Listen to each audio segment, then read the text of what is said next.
Beep, beep, beep, beep, beep, boop, boop, boop, boop. It's Bradley. It's Ryan. It's Man versus Machine. Wyatt's not here. It's Wyatt's birthday today. He needs to just celebrate because Wyatt has been grinding with me and keeping up. He's been working his tail off. And no better guest to bring on than former co-host of Man vs. Machine, Ryan Reynolds, to step in on this pre-Halloween Wednesday. There's a lot of kids who are just looking forward to going trick-or-treating on Friday night. My daughters and son are going to dress up as minions.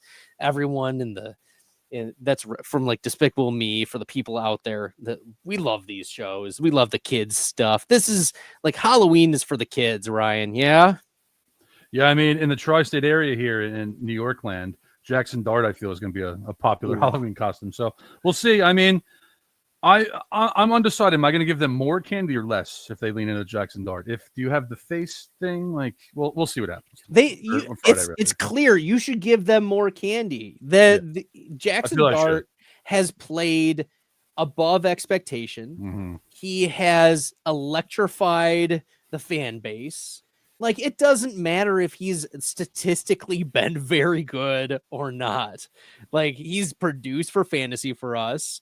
He's been a waiver wire darling, and you know what? He's fun to watch. So, you have to give the vibes-based people as the representative of the man. I feel like I'm making the man argument here, Ryan.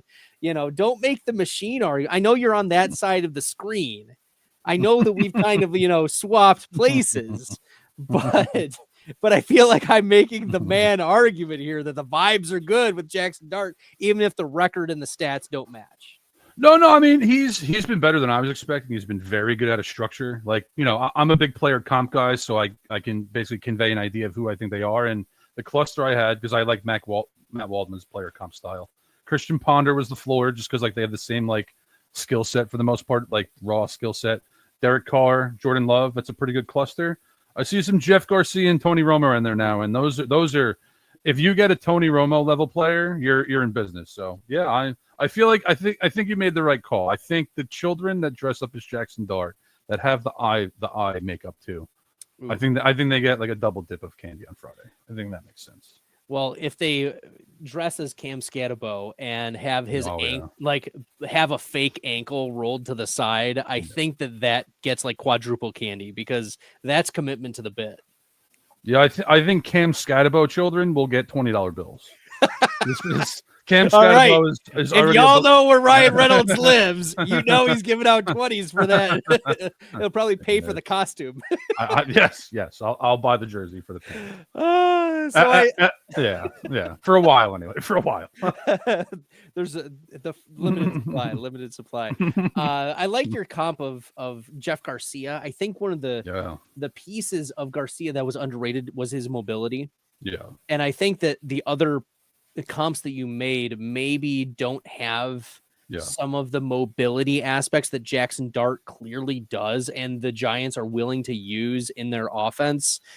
Right now, his rest of season rankings on Player Profiler he's tucked between Jordan Love and Brock Purdy rest of season. Is that right now he's quarterback 14 rest of season? I mean, it's hard to see him not be a top 12 though, from a fantasy perspective. I'm not saying passes the eye test or anything like that, because the numbers are not there. The data, the completion percentage is not there. He makes rookie mistakes, but the goal line work, the rushing is there, the touchdowns are there. Obviously the limiting factor is no Malik Neighbors and now no Cam Scatabo rest of season, but you gotta give credit to Jaxson Dart for being a really good fantasy option. Sure. No, I think in general he's a good quarterback, period. I've changed my stance on him in general, but for fantasy purposes, I actually think you guys have him clustered in the right spot, because a lot of their scoring has been unsustainable. A play against the Broncos, we all know, the batted pass at a tight end caught and ran for 30 yards. I'm not even talking about that, but they scored from the 15 on a 3rd and 12 screen pass to a running back, like that stuff's probably not going to happen long term. But rushing upside for sure. He's going to run for 40-ish yards most weeks. He's going to get carries inside the scoring zone too. So I think you have him right in the right area for fantasy purposes. That's so exciting. He was for someone who drafted a lot of Joe Burrow in these redraft leagues and then was able to scoop up Jaxson Dart at about that same time. Yeah. Oh, like the 1-to-1 replacement for fantasy has not really been a significant downgrade like it could have been, trying to get anyone else off the waiver wire, like a Bryce Young or a Kirk Cousins or anyone to just spot start for a week. Yikes. You know, it could have been much worse if you were looking for a streaming quarterback. He might be a season saver for those who drafted Joe Burrow. Oh yeah, for sure. And the other thing too that's really appealing about him is the next second, well, the end of the year is the best part of the schedule for the Giants. And the next few weeks are definitely easier than Philly twice and Denver. So you still got Green Bay coming up, and I think they have to make a trip to Detroit, which is tough. But like this week for San Francisco, if he played, I don't think they're going to be scoring 30 points with any regularity, but I could see his production being stable and just the scoring being the volatility. So yes, I think if you pulled Jaxson Dart off waivers and replaced Burrow with him, like you did as best as you could have. Yeah, that was a major win for the Giants. Just knowing when to say, "All right, Russ, we're all set." Yeah. When he just threw the ball way into the back of the end zone, like, "All right, we're gonna give the rookie a run," and he's brought electricity. He's brought a lot of positive vibes, and he's brought good feeling to many of our fantasy teams who have gone that way. Before we get into any of the other storylines, we do have a question in the chat from at Bronze, who has a Saints profile picture. Make that make sense for me there, Ryan. I don't know. So here's the thing is you may be in this position as we're going through the season where you want to consolidate.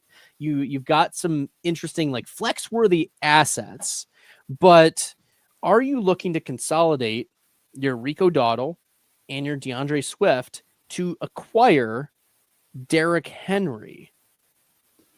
Depends on my thoughts after you give your initial take here, Ryan. I'm always very much, it depends on the situation, but I'll say this.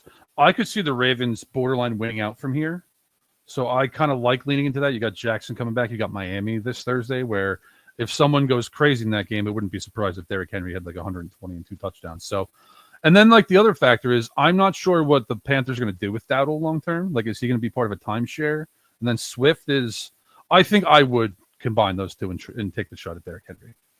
I think I would as well. The rumblings right now for Carolina are that they do want Rico Dowdle to be the lead back.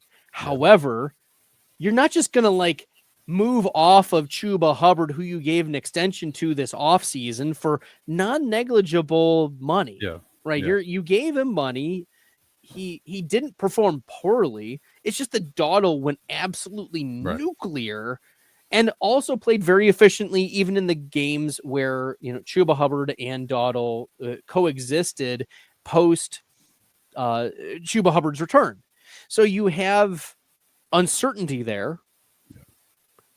And DeAndre Swift is a quality back. He's probably having a career year here. Yeah. But like we know the absolute ceiling for Derrick Henry. And if Lamar Jackson is still nursing injury, you have to wonder if they're going to take it easy on him. They're not going to have him run, between the 20s, because he was already being taken out of the rushing red zone offense from a rushing perspective. Just too many bodies in a small amount of space. Yeah. They're going to give that to Derrick Henry, I think, a little bit more too. They'll keep riding the big dog. So, yeah, I'm agreeing with you. I could see pathways for Swift and Dowdle to pay off to make it not work, but this is where I think you do make that move. Yeah. Yeah. Agreed across the board there. I definitely could see it's close for me, but I think I'd take the shot too. Absolutely. All right. Well, Ryan, we're gonna poke the bear a little bit. Are you ready? Because I am.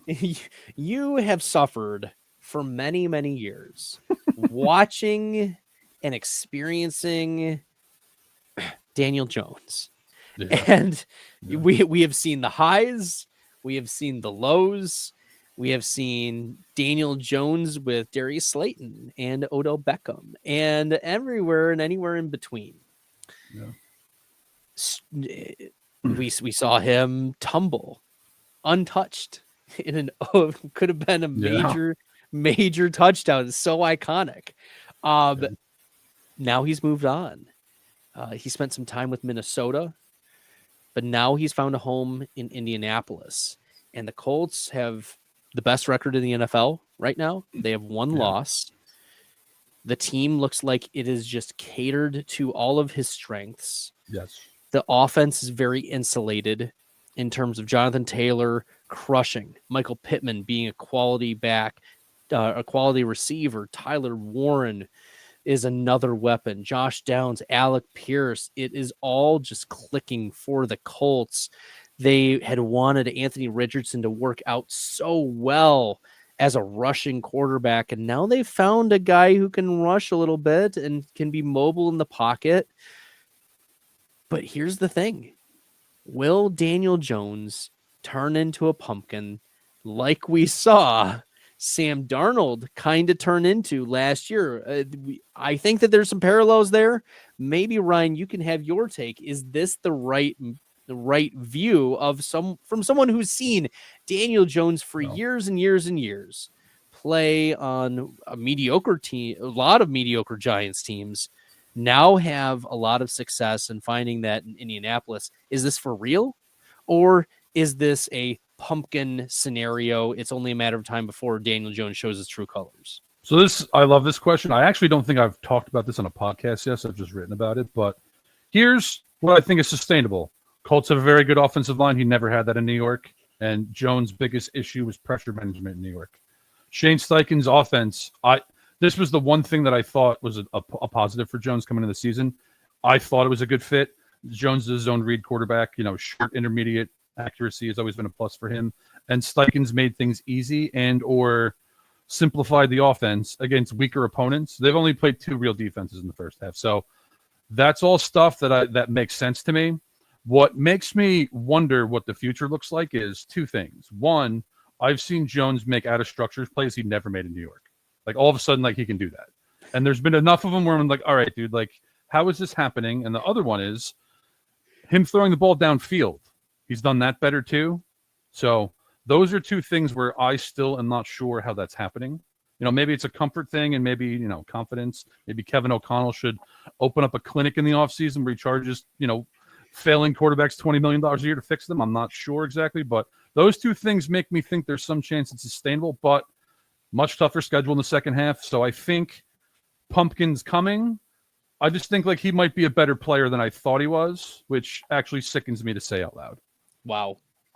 I mean, the Colts have already started to talk about like an extension for Daniel Jones, that he is the future of the Indianapolis Colts at quarterback. And I mean, he's young enough. Yeah. He's still not post-prime quarterback. And you have other players like Pittman and Downs and Pierce and Jonathan Taylor who can still be around for a few more years. Like this is a replicable offense for the next couple of years. Yeah. This makes sense. This is something that Steichen and the rest of the Colts were looking to have happen from an Anthony Richardson. So I think they got a little lucky that it actually came from Daniel Jones. Yes. Definitely lucky. Like I said, I could see this being the peak, this 8-game run here where they're 7-1, but I think it's going to be better than it was long term. Like I think what you said about Darnold makes sense. Like Darnold fell off a cliff at the end of last year, but he's gone into Seattle and been, very good. So maybe that's what Jones' future looks like. But I do think the second half's going to be rockier than the first. I still think it's like the truth's going to be somewhere in the middle. If that makes sense, So rest of season for the Player Profiler rankings, Daniel Jones is number 10, right behind Justin Herbert and ahead of Matthew Stafford. Is that the right spot for Daniel Jones for fantasy second half of the season? Yeah, I actually thought you guys were going to have him higher, and I think 10 is the right spot because the schedule gets tougher. He still has the rushing equity, but with the tougher schedule, I could see this, he's throwing 2-3 touchdowns on a regular basis. I could see that, being reduced significantly. So I think 10's a good spot. Just like, I think you guys have it right with Dart and Jones. All right, before we move on, any thoughts on Carly Ursay Gordon being on the sideline, and has that affected anything at all for the Colts, or is this just a fun story narrative, or do you not really have a strong take on the Colts CEO, Carly Ursay Gordon, being on the sideline and actually listening in? Like, is it real accountability, or is it just like the perception of the owner being on the sideline listening to the headsets and all that? Like, is that something that is real or not? I was not expecting this question at all, and I love it because, like, if I owned an NFL team and I had a kid that was like going to be the heir, I'd love it if they wanted to do this. Like, so, like, let me get this straight.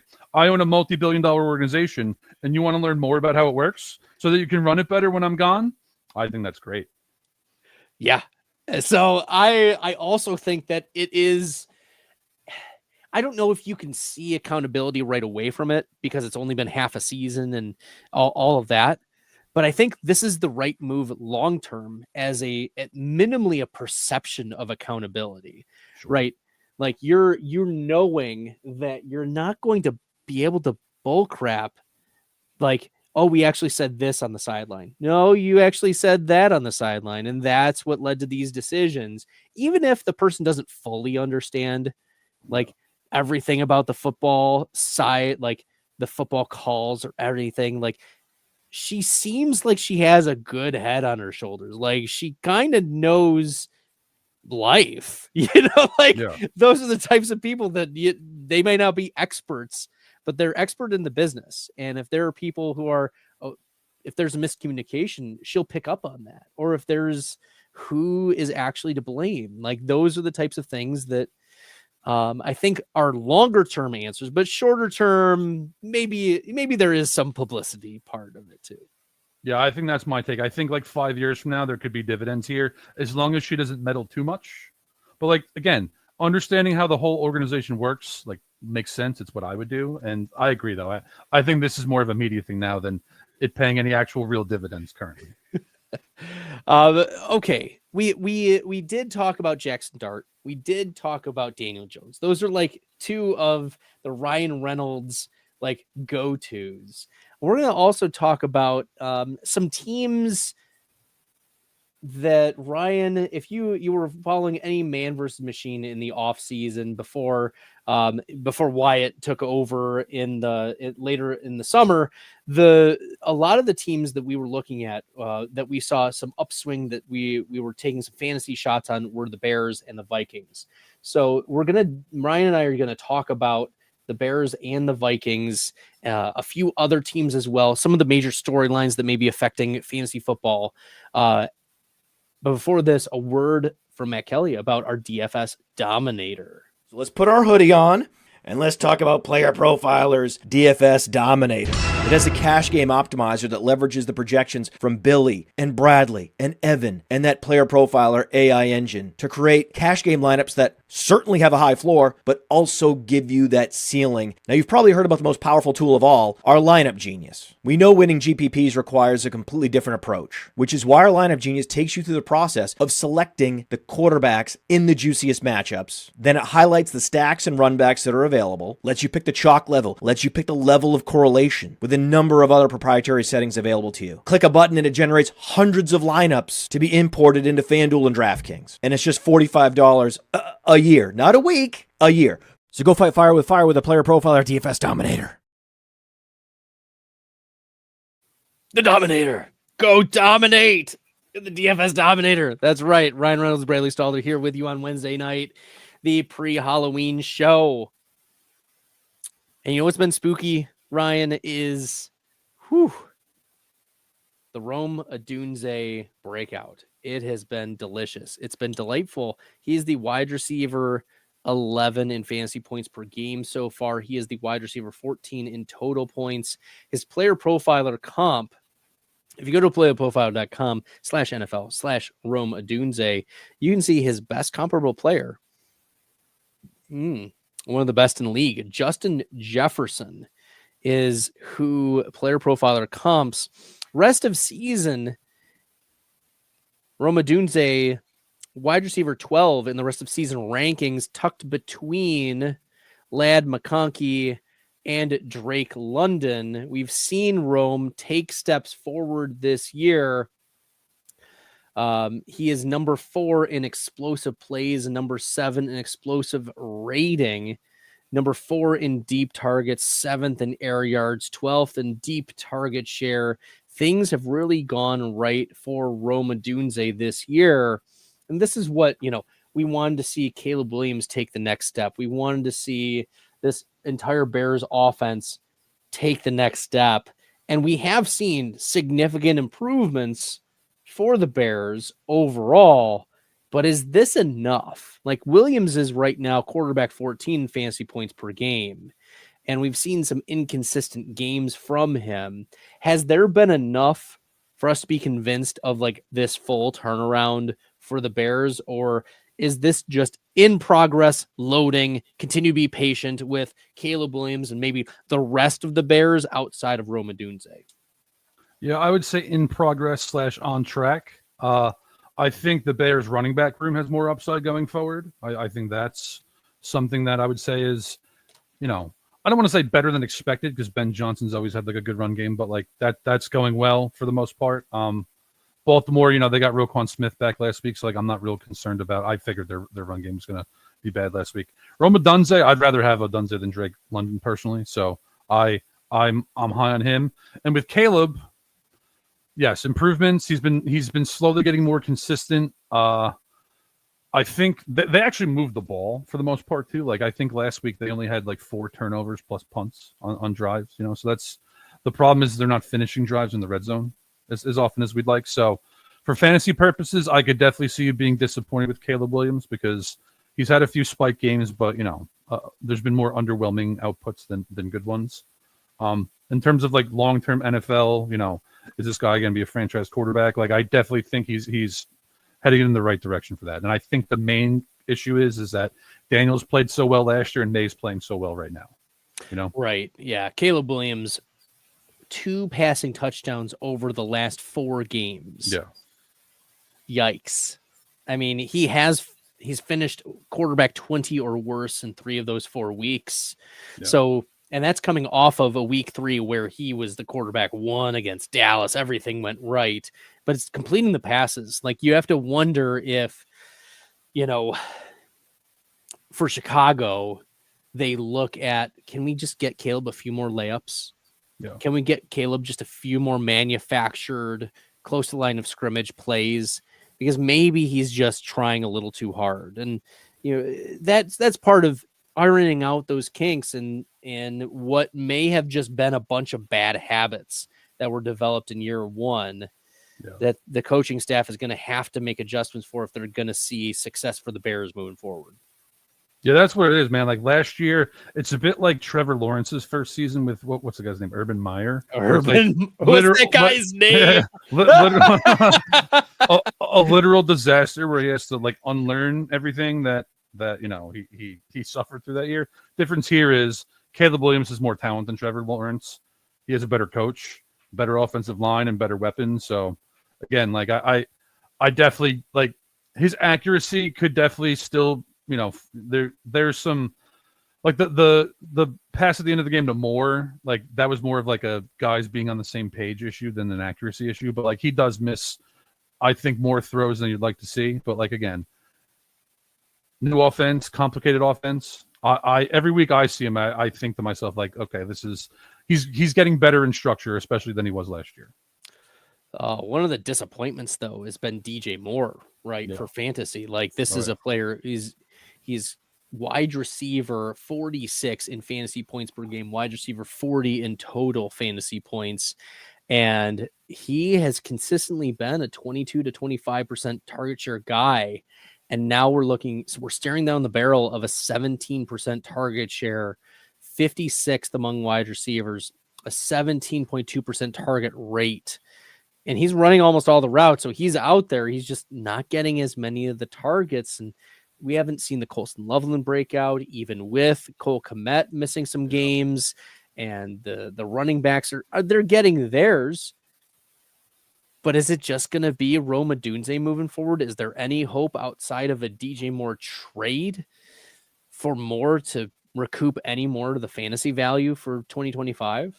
Yeah, Moore's usage specifically has been odd to me because it's not even just that he's not being productive. It's when you talk about manufactured touches, I would think one of the things that I lean into with DFS is like, okay, like I watch all these games. Right. Did I notice something that the coaching staff's going to notice that they're going to lean into the next week that you don't see in numbers, And I've seen that twice and they didn't really change at all, like they didn't really like DJ Moore does certain things well. Like, you need someone to run a drag. DJ Moore is going to create separation. You need someone to create a little window on a slant. He can do that. And they're not really leaning into those things as much as they did last year. So I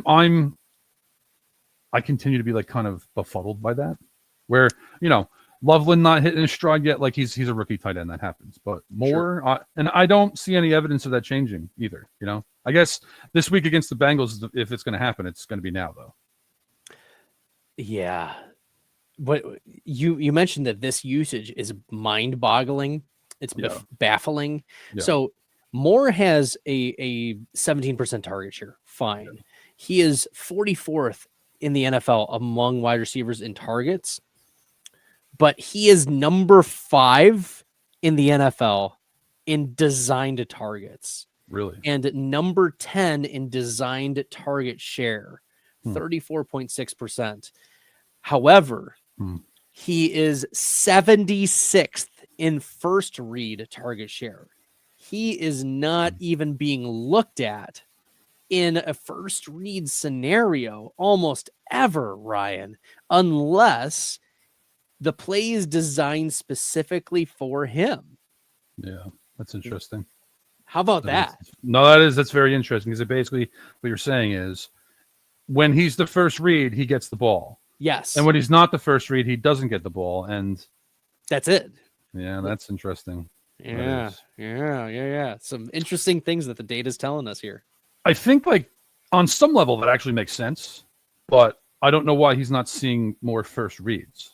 Like why he's not seeing more plays. Because you're saying like he's 5th in the league in manufactured touches, but yeah, that's interesting. That's very so. Let's compare that though to Odunze. So Odunze is 41st in design targets. He is 51st in design target share and 15th in first read target share. It's clear that Odunze is that first read by a long, like he is more than double the first read target share of DJ Moore. So I can explain some of his production too. There's something I call the oh shit receiver, which like if you're going to have a good offense, you need that where someone's scrambling and their mind just goes, all right. Sometimes it's where is he? Yes, right. And there's some Jamar Chase effect. Yeah, it's like you just yes. He gets the ball. You throw the ball to Jamar Chase.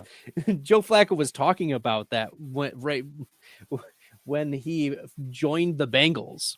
Yeah. He was asked like, so what's your game plan? He's like, I was just worried can I get the ball to Jamar enough? Like. Yeah, I mean, it makes all the sense in the world. Like get the ball to your best player. That's the goal of the quarterback. So Odunze clearly operating as the wide receiver ahead of DJ Moore by a sizable margin. And that's been clear throughout this season. Now the Vikings are a different scenario because they've been dealing with injuries, and it was only reported a couple days ago that Carson Wentz was dealing with a longer term injury, the shoulder injury, the labrum. I believe he requires surgery. He's delaying the surgery because his 4th child is being born any day, and he'll get the surgery afterwards. But he's out for the rest of the season, is my understanding.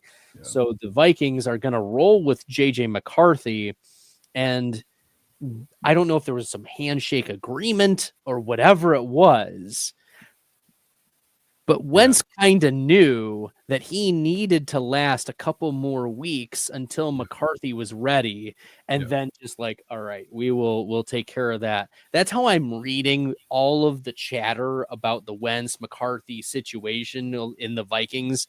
Do you have any other takes on how the Vikings have handled this? And maybe the other take is like, are we sure if JJ McCarthy is any good? Yeah, those are two very different topics, but I agree with you. I feel like they had a timeline on him internally. They were going to wait till he was fully ready, and they basically said to Carson Wentz, like, "Listen, man, like, you know, we need you until this, and you know, Just hold labrums are no joke. Like, you're definitely going to be out for months with that, but yeah, I think that's my read on it.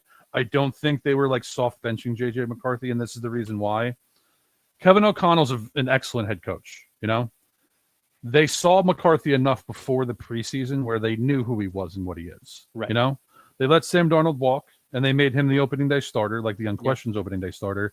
I think they would have signed Aaron Rodgers and talked him into this if they had their doubts about McCarthy. You know, right. So I think they were going into this thinking at least like you're getting the whole season. Now, is he good?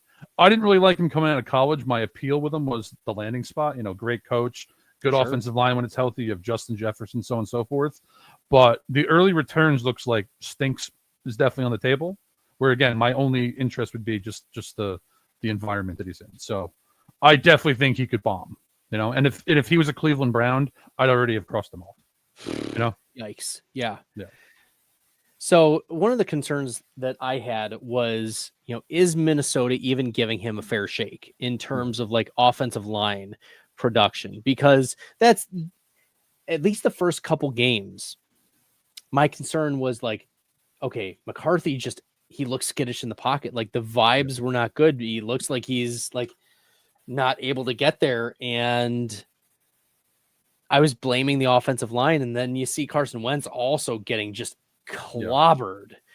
And Minnesota PFF grades them as like middle of the pack in terms of pass block grade.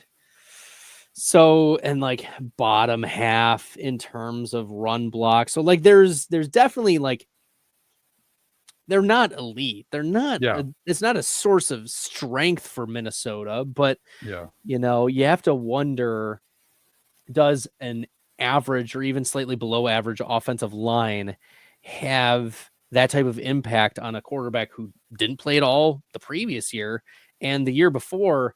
Like, you knew Harbaugh's offensive line was going to be just fight the trenches, like men of men. They're going to bite. It's a Dan Campbell type of offensive line, bite the kneecaps. You have to wonder if like that also was affecting McCarthy's expectations in terms of what he can do moving forward, because now there's no Carson Wentz. Now you got Max Bosmer and John Wolford as your backups. Like, there's no 1B. There's no veteran behind you. You're the guy. You're going to have to step up. So does McCarthy make those steps? I think that remains to be seen. And I agree with you. O'Connell's one coach of the year. We know the pass volume is there. I guess my only concern, like before, like that's still lingering, is will the Vikings be as run heavy with McCarthy as they were at the start of the season? They were below pass rate. Their pass rate over expectation was just a lot lower than we had seen in previous years. And if that sticks, then the narrative of Minnesota Vikings top 3 in pass volume, like no matter what happens, we're going to be okay. Even if McCarthy is not excellent right off the gate, we're going to be okay because Justin Jefferson, Jordan Addison, TJ Hawkinson, the pieces are still there. Their narrative still fits. So what other, do you have concerns still moving forward with JJ McCarthy?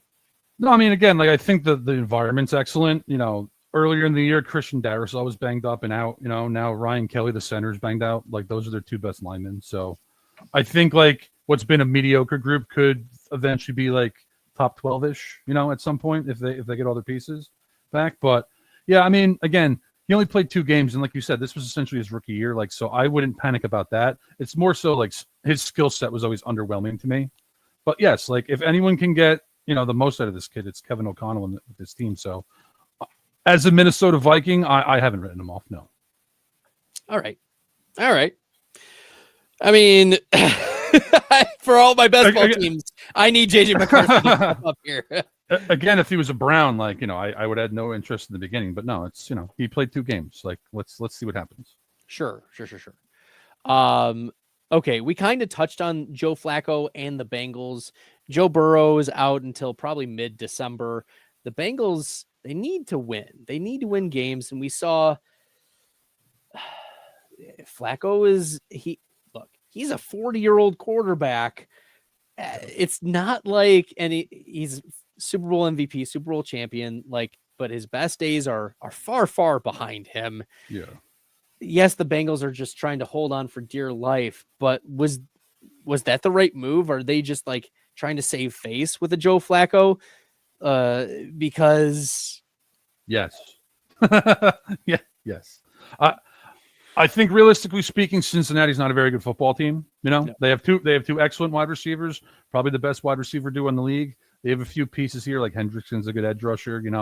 They have a below average offensive line. Their defense is a bottom 5 defense. So I think it would have required a borderline miracle for them to hold on for 3 months without Joe Burrow, 3+ months. And Joe Flacco, like you said, Joe Flacco's my age. I can lift weights for 40 minutes and I feel like I'm dead when I'm done. I couldn't even imagine playing an NFL game. And, he's had some really good outings the last few years, but stacking it consistently, like you said, like that seemed like a Band-Aid on a bullet hole where, okay, you can get more consistent play out of him than Jake Browning for a little while, but him being banged up already is the least surprising thing in the world. Yeah.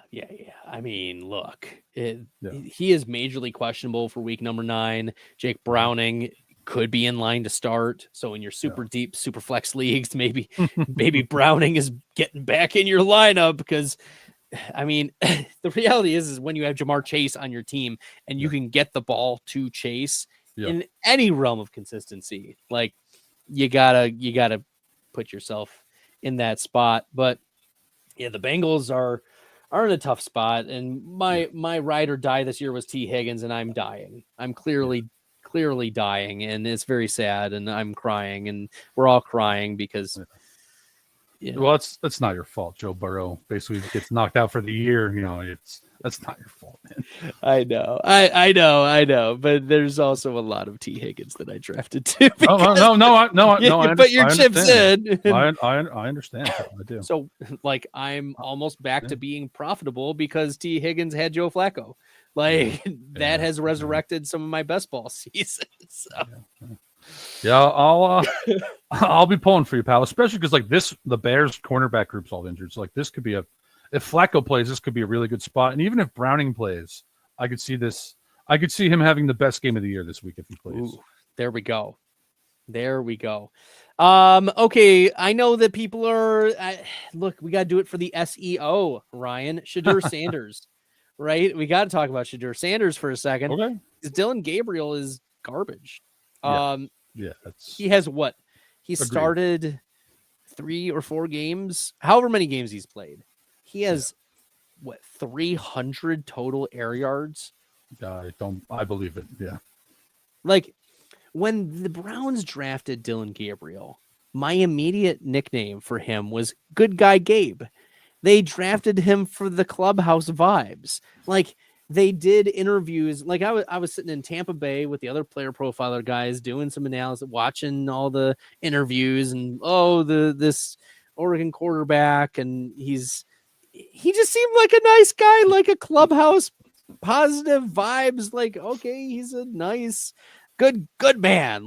We want he wasn't a dog, but he wasn't incompetent. He's probably gonna be a good coach. He's probably going to end up being something like a Kellen Moore, maybe. That's his ceiling is Kellen Moore's career. Yeah, that's fine. Yeah, I'm okay with that. But when you draft him in the 3rd round, it was not. It was this is a clubhouse culture selection. This was not a quarterback of the future selection.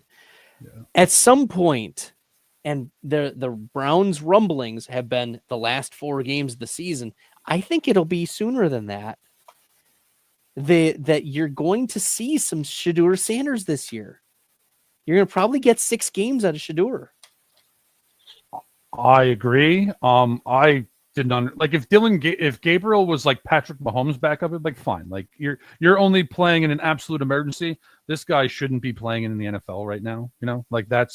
that's clear every week. Like Cleveland actually has like a pretty good team, and it's quarterback's the issue. Fannin and Njoku, Judy, Tillman when he's healthy. Like these are usable pieces. And Quinshon Judkins. Yeah. Let's go. Yeah, I mean, if you were going to replace Nick Chubb with someone who's similar to Nick Chubb, like they did a pretty standout job in that. But yeah, I mean, I'm with you. Like I'm not, me, dude. Like I'm not a hype guy. I'm not like a clickbait guy. Like I'm not like that at all. If anything, like I need to be more like that. But I've been saying for 2 weeks that I think I'd play Sanders. Sanders at least has a shot to be an NFL quarterback. His attitude and his weird, the weird, like him not like actually talking to the reporter stuff is, nonsense. But yeah, I too would want to see as much out of him as possible to make sure that going into next offseason, you don't have your quarterback on the roster already. And I think Gabriel's already shown that he's not. He's not the answer. Yeah. No. Because, he's not the answer. The question for Gabriel is he the backup? Like that's more so the question as you're entering 2026. And I think that you do need to give the shot for Shedeur to determine. You've got 2 first-round picks next year. Yeah. Cleveland does. They have their own. And then they also have Jacksonville, which is at least an interesting pick. You might be able to parlay that to go get a number 1 overall. If you don't end up getting the number 1 overall, that's ammo for you. Mm-hmm. So that is, see if you need to use a quarterback or go get your quarterback or not. Maybe you walk into a Brock Purdy situation where like you have a 2-time coach of the year who has good weapons and a decent enough offensive line with a stifling defense. You get even slightly below average quarterback play from Shedeur Sanders, and this team the Browns are actually a dangerous team. Absolutely. Like if they had someone playing like Jackson Dart right now, the Browns would be a playoff team.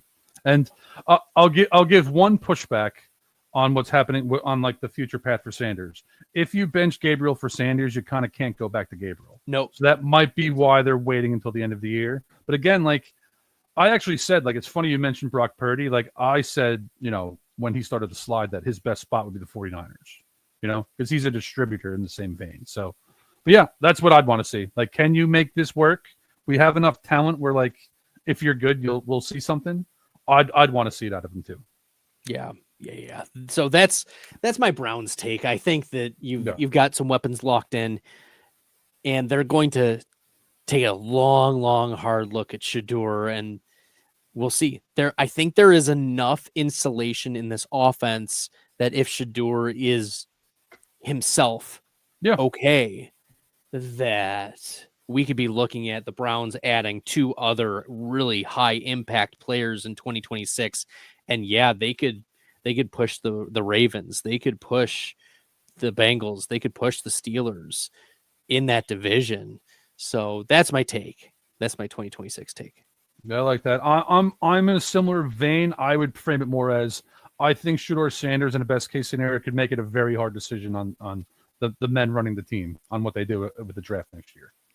Absolutely. That's a good problem to have too, man. Hey, if you have a quarterback or if you need to move on from a Josh Rosen type, just move on. All right. The last team that we'll talk about has a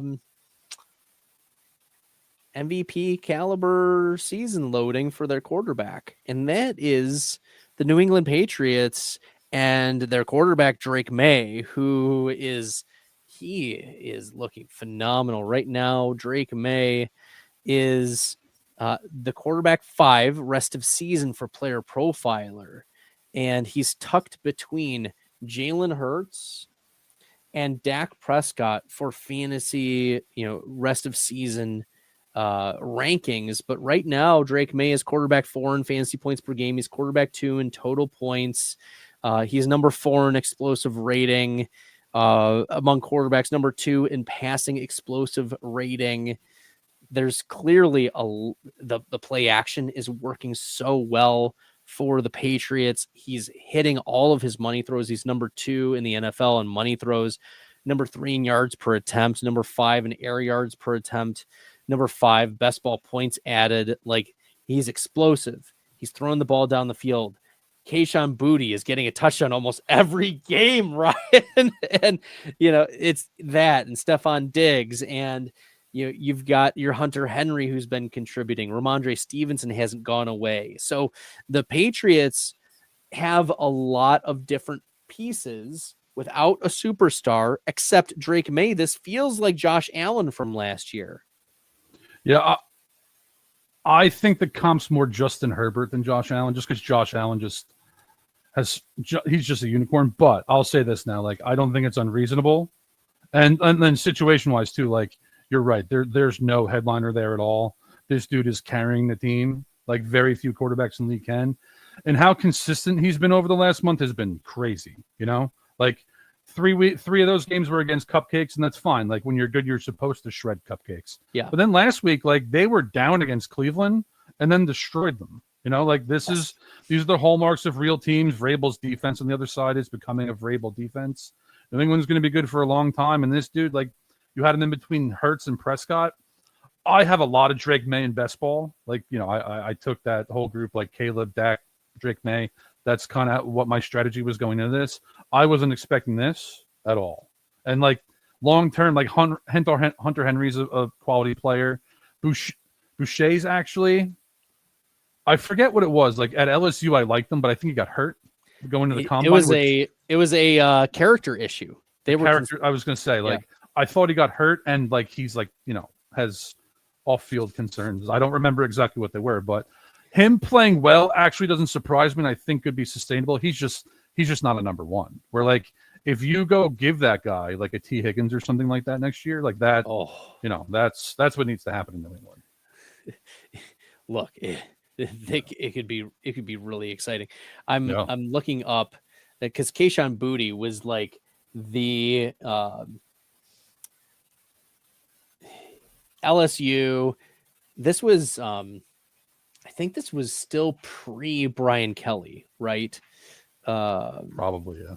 Yeah, this was pre Brian Kelly, and because for those who weren't aware, Brian Kelly just got sacked last weekend. Yeah. And as a Notre Dame fan, go Irish! There's a breath of fresh air from the firing of Brian Kelly. It felt very good. It felt very good I think he's the only coach that I can ever recall that I actively rooted against. Yeah. You're a very good guy, Bradley. I can feel the hatred in your voice, and it's the first time I've ever heard it. I love it because not only does he deserve it, but, like, I'm glad that there's people that you genuinely dislike, and he's a good one. Like, just not only did he jilt Notre Dame, yeah, right, but he also was so cringe in the jilting. Yeah. Oh man! Like, I remember reading that, like, in his like introductory, like, speech or press conference, like, he faked a Southern accent at LSU. Where it's like that Southern accent. Yeah. There was like this like 360 camera that he was doing, like, a rap song that, like. Right. Oh, it was just gross. Like, dude, you're a senior citizen. Stop doing stuff like that. Just vibes were so wrong. Yeah. Vibes were so bad.